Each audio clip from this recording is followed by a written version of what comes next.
Hello friends, good morning. നമ്മുടെ Kerala T V സീരിയലിലേക്ക് എല്ലാവർക്കും സ്വാഗതം. അപ്പോൾ എല്ലാവർക്കും ഹൃദയം നിറഞ്ഞ വിശ്വാസംസകൾ നേർന്നുകൊണ്ട് നമ്മുടെ ഇന്നത്തെ കഥയിലേക്ക് കടക്കുക കേട്ടോ. എന്തായാലും നമ്മുടെ പിങ്കിക്ക് പൂട്ട് വീണു എന്നുള്ള കാര്യം പിങ്കിക്ക് മനസ്സിലായി. പിങ്കിയുടെ ജീവിതത്തിൽ പിങ്കിക്ക് ഇത്രയും വലിയൊരു തിരിച്ചടി കിട്ടാനില്ല. പിങ്കി ആണെങ്കിൽ നന്ദയെ ബലിയേടാക്കിക്കൊണ്ട് ഒരുപാട് കാര്യങ്ങളൊക്കെ പ്ലാൻ ചെയ്തതാണ്. പക്ഷേ തെളിവ് സഹിതം നമ്മുടെ നന്ദ പൊക്കി പിങ്കിയുടെ മുന്നിൽ അവതരിപ്പിച്ച് കഴിഞ്ഞപ്പോൾ മിണ്ടാട്ടം മുട്ടിപ്പോയി. പക്ഷേ നന്ദ അങ്ങനെ ഒരു കാര്യം ചെയ്തത് കാരണം താൽക്കാലികമായിട്ട് പിങ്കിയെ രക്ഷിക്കുകയാണ് ചെയ്തത്. നന്ദ എല്ലാവരോടും ഇന്ദീവരത്തിൽ ചെന്ന് കാര്യങ്ങൾ അവതരിപ്പിക്കുമെന്നും അതുപോലെ തന്നെ കാര്യങ്ങളെല്ലാം അവതരിപ്പിച്ച് കഴിയുമ്പോൾ പിങ്കിയെ അവരെല്ലാവരും കള്ളിയെന്ന് മുദ്ര കുത്തുമെന്ന് പിങ്കിയെ വെല്ലുവിളിച്ചിട്ടായിരുന്നു നന്ദ പോകുന്നത്. പക്ഷേ പുറപ്പെട്ടു പോന്ന നന്ദയ്ക്ക് പെട്ടെന്നൊരു മാനസാന്തരം പോലെ വന്നു. വേറൊന്നുമല്ല, പിങ്കി കുറ്റക്കാരിയാണെന്ന് ഇന്ദീവരത്തിൽ അറിയിക്കരുത് എന്നുള്ളത്, അല്ലെങ്കിൽ അറിയാൻ പാടില്ല എന്നുള്ളത്. ഗൗതത്തിൻ്റെതായ രീതിയിൽ ഡിപ്പാർട്ട്മെൻറ്റിൻ്റെ ആ ഒരു ഇതിൽ വസന്തിനെക്കുറിച്ചും വസന്തിൻ്റെതായ കാര്യങ്ങളൊക്കെ അന്വേഷിച്ചു. അങ്ങനെ കുറേ തെളിവുകളും കാര്യങ്ങളൊക്കെ നമ്മുടെ ഗൗതത്തിന് കിട്ടുന്നു. ഈ സമയം ഇതിൽ കളിച്ചിരുന്ന താനൊക്കെ ദൈവതുല്യം കണ്ടുകൊണ്ടിരുന്ന വല്യമ്മ എന്ന് പറയുന്ന സ്ത്രീയുടെ ആ ഒരു കൊടിയ ക്രൂരതയുടെ കഥ പുറത്തു വരുന്നു. അപ്പോൾ ആ പാവപ്പെട്ട മനുഷ്യനെ ഇത്രയും കാലം ചീത്തയാണെന്നും പറഞ്ഞ് മറ്റുള്ളവരുടെ മുന്നിൽ മുദ്ര കുത്തി എല്ലാവരുടെയും മുന്നിൽ കുറ്റവാളിയായി ചിത്രീകരിച്ചിരുന്ന ആ വല്യമ്മ തന്നെയാണ് ഈ ഒരു വലിയ തെറ്റുകാരി എന്ന് നമ്മുടെ ഗൗതം അങ്ങനെ അന്വേഷിച്ച് കണ്ടെത്തുന്നു. അത് കണ്ടെത്തിയതോടുകൂടി ഗൗതം അത് അറിഞ്ഞതോടുകൂടി മഹേശ്വരനും അതുപോലെ തന്നെ അരുന്ധതിക്കും ഒക്കെ ഉറക്കം നഷ്ടപ്പെട്ടു.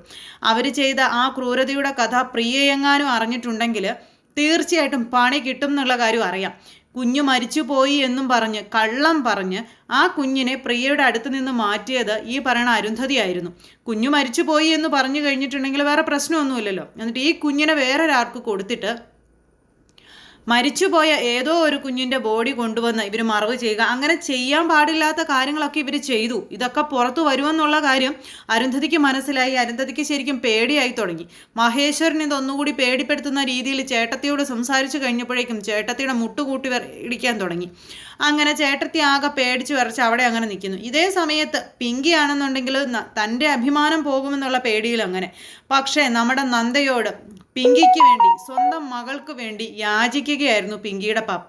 ഒരിക്കലും പിങ്കിയാണ് ഈ വലിയൊരു തെറ്റ് ചെയ്തത് എന്ന് ഇന്ദീവരംകാർ അറിയരുതെന്നും അവിടെയുള്ളവരുടെ മുന്നിൽ പിങ്കി മോശക്കാരി ആവുകയും ചെയ്യരുതെന്നും. അപ്പോൾ ആ അച്ഛൻ പറയുന്നത് കേൾക്കാതിരിക്കാൻ നന്ദയെ കൊണ്ട് കഴിയുമായിരുന്നില്ല. അതുകൊണ്ട് തന്നെ പിങ്കി ഇത്തവണ ചെയ്ത തെറ്റ് തൽക്കാലത്തേക്ക് ക്ഷമിക്കാമെന്ന് തന്നെ നന്ദയും വിചാരിച്ചു. അതുകൊണ്ട് തന്നെ നന്ദ ആ ഒരു കാര്യം വിട്ട രീതിയിൽ തന്നെ സംസാരിക്കുക. പക്ഷേ പിങ്കി ആണെന്നുണ്ടെങ്കിൽ പേടിച്ചു വരച്ച് ഇപ്പോഴും ഇരിക്കുകയാണല്ലോ. പിങ്കി അന്നേരം പപ്പയുടെ അരികിലേക്ക് ചെന്നു. പപ്പയെന്ന് പറയുന്ന വ്യക്തി വളരെ മാന്യനും മര്യാദയുള്ള മനുഷ്യനായതുകൊണ്ട് ആ മനുഷ്യൻ നല്ല രീതിയിൽ തന്നെ സംസാരിക്കുന്നു. നീ ഈ ചെയ്യുന്നതൊക്കെ എന്തുദ്ദേശിച്ചാ മോളെ എന്ന് ചോദിച്ചപ്പം പപ്പ എന്താ ഇങ്ങനെ പറയുന്നത്, ഞാനെന്ത് ചെയ്തെന്നാ, ഞാനെന്നാ പൊയ്ക്കോട്ടെ പപ്പ, ഇവിടെ നിൽക്കുന്നില്ല പപ്പ എന്നൊക്കെ പറഞ്ഞു. ഏതായാലും ഓടി അങ്ങോട്ടേക്ക് ചെന്നിട്ടും പ്രത്യേകിച്ച് കാര്യമൊന്നുമില്ല. അതെന്താ പപ്പ അങ്ങനെ പറഞ്ഞത്? വേറൊന്നുമല്ല, അവിടെ ചെന്നാലും നീ പേടിക്കുന്നത് പോലുള്ള കാര്യങ്ങളൊന്നും തൽക്കാലം ഇന്ദീവരത്തിൽ നടക്കില്ല. ഞാൻ പേടിക്കുന്ന കാര്യങ്ങളോ? ഞാൻ എന്ത് കാര്യമാണ് പേടിക്കുന്നത്? പപ്പ എന്തൊക്കെയാ പറയണേ? മോളെ, മറ്റാരെ വേണമെങ്കിലും നീ പറ്റിച്ചോ, അല്ലെങ്കിൽ ആരുടെ കണ്ണിൽ വേണമെങ്കിലും പൊടിയിട്ടോ, പക്ഷേ പപ്പയെ പറ്റിക്കണോടി എന്നും ചോദിച്ചോണ്ട് അങ്ങനെ അങ്ങ് ചോദിച്ചു. അപ്പം അത് കേട്ട് കഴിഞ്ഞപ്പോൾ ആ ഒരു ഇതിൽ ഇങ്ങനെ നമ്മുടെ പിങ്കിക്ക് മനസ്സിലായി പപ്പ എന്തൊക്കെയോ ചെയ്തിട്ടുണ്ടെന്നുള്ള കാര്യം. അപ്പോൾ പപ്പയ്ക്കും കാര്യങ്ങൾ ഏകദേശം മനസ്സിലായി എന്നുള്ള കാര്യം പിങ്കിക്ക് മനസ്സിലായി. പിങ്കി എന്നിട്ട് ഇങ്ങനെ ആകെ വിഷമിച്ച് ഇങ്ങനെ നിൽക്കുക കേട്ടോ പപ്പയുടെ മുന്നിൽ. കാരണം പപ്പയുടെ മുന്നിലും തൊലി ഉരിഞ്ഞാണ് പിങ്കി നിൽക്കുന്നത്. സ്വന്തം പപ്പയുടെ മുന്നിലും കള്ളിയാകേണ്ടി വന്ന പിങ്കിയുടെ ഒരു അവസ്ഥ അത് വല്ലാത്ത. അങ്ങനെ പിങ്കി ആകെ ചമ്മി വിളറി അങ്ങനെ നിൽക്കുന്നു. പക്ഷേ ഇന്ദീവരത്തിലേക്ക് ഓടിയെത്താനുള്ള വ്യഗ്രതയാണ് പിങ്കിക്ക്. തൻ്റെ കള്ളക്കളി അവിടെ പൊളിഞ്ഞോ, അല്ലെങ്കിൽ തനിക്ക് വേണ്ടി നന്ദ എന്താണ് അവിടെ കാട്ടിക്കൂട്ടി വെച്ചിരിക്കുന്നത് എന്നുള്ളൊരിത്. പക്ഷേ അതിലൊന്നും നമ്മുടെ നന്ദ പറഞ്ഞിട്ടില്ലെന്ന് ഓടിപ്പിടിച്ച് വീട്ടിൽ ചെന്ന് കഴിഞ്ഞപ്പോൾ പിങ്കിക്ക് മനസ്സിലായി. പിങ്കിയോട് ആരും ആ ഒരു രീതിയിൽ സംസാരിച്ചതുമില്ല, അങ്ങനെ ഒരു കണ്ടൻറ്റേ അവിടെ എടുത്തിട്ടില്ല. അപ്പോൾ പിങ്കിക്ക് മനസ്സിലായി ഇവൾ വേറെ എന്തോ ഉദ്ദേശിച്ചിട്ടുണ്ടെന്നുള്ളത്. പക്ഷേ നന്ദയോട് പകരം വീട്ടാതിരിക്കാൻ പിങ്കിയെ കൊണ്ട് കഴിയുന്നില്ല. അങ്ങനെ ഈ പ്രശ്നങ്ങളും കാര്യങ്ങളെല്ലാം കഴിഞ്ഞ് നമ്മുടെ ഗൗതത്തിൻ്റെ അന്വേഷണങ്ങളും കാര്യങ്ങളും ഒക്കെ ആയിട്ട് മുന്നോട്ട് പോയിക്കൊണ്ടിരിക്കുകയാണല്ലോ. ഈ സമയം ഇതെല്ലാം വിട്ട് നമ്മുടെ നന്ദ വീണ്ടും പഠിപ്പിലേക്കും കാര്യങ്ങളിലേക്കൊക്കെ തിരിഞ്ഞു. അപ്പോൾ അവിടെ കോളേജിൽ ഇപ്പോൾ നന്ദയ്ക്ക് പുതിയൊരു ഫ്രണ്ടിനെ കിട്ടി. നന്ദ അവിടുത്തെ ഒരു എല്ലാം കൊണ്ടും എല്ലാത്തിലും ആക്റ്റീവായ ഒരു സ്റ്റുഡൻ്റ് ആയതുകൊണ്ട് തന്നെ കോളേജ് ഡേക്ക് എന്തോ പ്രോഗ്രാമും കാര്യങ്ങളൊക്കെ ഉണ്ട്. അപ്പോൾ ആ ഒരു പ്രോഗ്രാമിന് വേണ്ടിയിട്ട് പാർട്ടിസിപ്പേറ്റ് ചെയ്യാനായിട്ട് നമ്മുടെ നന്ദ തയ്യാറാകുന്നു. അപ്പോൾ നന്ദയ്ക്ക് പെയറായിട്ട് ഒരു ആൺകുട്ടി വരുന്നു. ഇവർ തമ്മിൽ നല്ല തിക്ക് ഫ്രണ്ട്സ് ആകുന്നു. പിന്നെ ഇവർ രണ്ടുപേരെയും കൂടെ കൂട്ടിയിണക്കി വേറെ കഥയുണ്ടാക്കാനായിട്ട് പിങ്കിക്ക് ഒരവസരമൊക്കെ ഉണ്ടായി വരുന്നുണ്ട്. ഈ സമയത്ത് നമ്മുടെ ഗൗതം അറിഞ്ഞ കാര്യങ്ങൾ നന്ദയുമായിട്ട് ഡിസ്കസ് ചെയ്യാൻ വേണ്ടി നന്ദയെ കാണാനായിട്ട് നന്ദയുടെ കോളേജിലേക്ക് ചെല്ലുക. അപ്പോൾ കോളേജിലേക്ക് ചെല്ലുന്ന സമയം ഈ പരിപാടിക്ക് വേണ്ടിയിട്ടുള്ള പ്രോഗ്രാം പ്രാക്ടീസും കാര്യങ്ങളൊക്കെ ആയിരുന്നു. അപ്പോൾ ഈ പുതിയ കൂട്ടുകാരന് മൊത്തമായിരുന്നു നമ്മുടെ നന്ദ പെയർ കളിച്ചുകൊണ്ടിരുന്നത്. ആ സമയം ഇവരുടെ ഡാൻസും കാര്യങ്ങളൊക്കെ കണ്ടുകൊണ്ടാണ് ഗൗതം അങ്ങോട്ടേക്ക് കയറി ചെല്ലുന്നത്. ഗൗതം ചെല്ലുമ്പോൾ ഇവർ രണ്ടുപേരും കൂടി കൈ കോർത്ത് ഡാൻസ് കളിക്കുന്നു. അങ്ങനെ ആ ഒരു സിറ്റുവേഷനിലാണ് കയറി ചെല്ലുന്നത്. അങ്ങനെ അത് കണ്ടു കഴിഞ്ഞപ്പോൾ ഗൗതം ഇങ്ങനെ കുറേ നേരം നോക്കി നിന്നു. നന്ദ നന്നായി ഡാൻസ് ചെയ്യുന്നുണ്ട്. അപ്പോൾ ഗൗതത്തിൻ്റെ മനസ്സിലേക്ക് വേറെ ദുശ്ചിന്തകളൊന്നും വന്നില്ല. ഗൗതം ഇതൊക്കെ കണ്ടുകൊണ്ട് ഇങ്ങനെ നിൽക്കുക. അപ്പോഴേക്കും നമ്മുടെ സാറ് നന്ദയെ വിളിപ്പിച്ചു. ദേ ഹസ്ബൻഡ് വന്നിട്ടുണ്ട്, ഗൗതം സാറ് വന്നിട്ടുണ്ടെന്നും പറഞ്ഞു. അപ്പോൾ നന്ദ വേഗം തന്നെ ഇറങ്ങി ചെന്നു. അവിടെ ചെന്നതേ സാറുമായിട്ട്, അതായത് ഗൗതം സാറുമായിട്ടൊക്കെ സംസാരിച്ചു. പിന്നെ ഞാൻ കോളേജ് ഡേക്ക് ഒരു പ്രോഗ്രാമിൽ പങ്കെടുക്കുന്ന കാര്യം സാറിനോട് പറഞ്ഞിരുന്നില്ലേ, അതിൻ്റെ പ്രാക്ടീസ് ആയിരുന്നു എന്നൊക്കെ പറഞ്ഞുകൊണ്ട് നന്ദ ഇങ്ങനെ പറഞ്ഞു. അതെനിക്ക് മനസ്സിലായെന്ന് പറഞ്ഞു.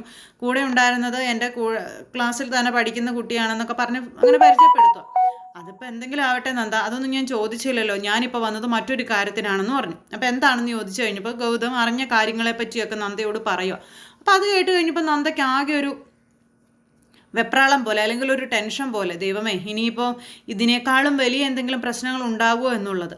അപ്പം നന്ദയുടെ സഹായം വേണം ഗൗതത്തിന്. അതിന് വേണ്ടിയിട്ടാണ് ഗൗതം നന്ദയ്ക്ക് അരികിലേക്ക് വന്നത്. ഇവർ തമ്മിലുള്ള ആ ഒരു സംസാരവും കാര്യങ്ങളെല്ലാം ഇവരുടെ കൂട്ടുകാരൻ, അതായത് നന്ദയുടെ പുതിയ കൂട്ടുകാരൻ കാണുന്നുണ്ടായിരുന്നു.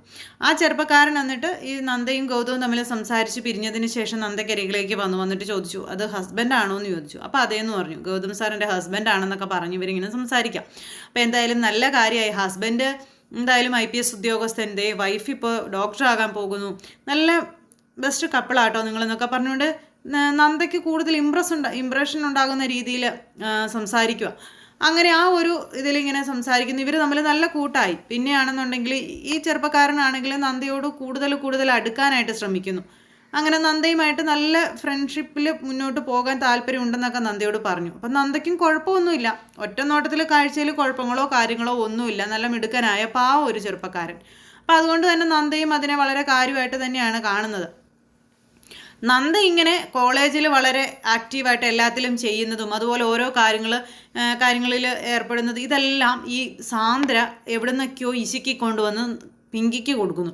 അപ്പോൾ വീഡിയോ സഹിതം ഇവർ ഡാൻസ് കളിക്കുന്ന കാര്യങ്ങൾ ഇതെല്ലാം പിങ്കിക്കായി കൊടുക്കുക. അപ്പോൾ പിങ്കി ഇതൊക്കെ മൊബൈലിൽ കണ്ടു കഴിഞ്ഞപ്പം നന്ദയെ കുരുക്കാൻ, അല്ലെങ്കിൽ ഇന്ത്യവരത്തിൽ എല്ലാവരുടെയും മുന്നിൽ നന്ദയെ ഒരു ചീത്ത സ്ത്രീ അല്ലെങ്കിൽ പെൺകുട്ടിയാണെന്ന് വരുത്തി തീർക്കാൻ കിട്ടിയ ഒരു അവസരമാണെന്നും ആ അവസരം മാക്സിമം ഉപയോഗപ്പെടുത്തി അതിന് വേണ്ടുന്ന കാര്യങ്ങൾ ചെയ്യണമെന്നും പിങ്കിയും അതുപോലെ തന്നെ സാന്ദ്രയും കൂടി തീരുമാനിക്കുന്നു. അങ്ങനെ അവർ രണ്ടുപേരും കൂടി ആ കാര്യങ്ങൾ തീരുമാനിച്ച് എന്താണ് അടുത്ത മുന്നോട്ടുള്ള പടി എന്ന് ആലോചിച്ചുകൊണ്ട് ഇങ്ങനെ നിൽക്കുക. അവളെ വെറുതെ വിടേണ്ട കാര്യമില്ല, അവളെ വെറുതെ വിടാൻ പറ്റില്ലെന്നാണ് പിങ്കി പറയുന്നത്.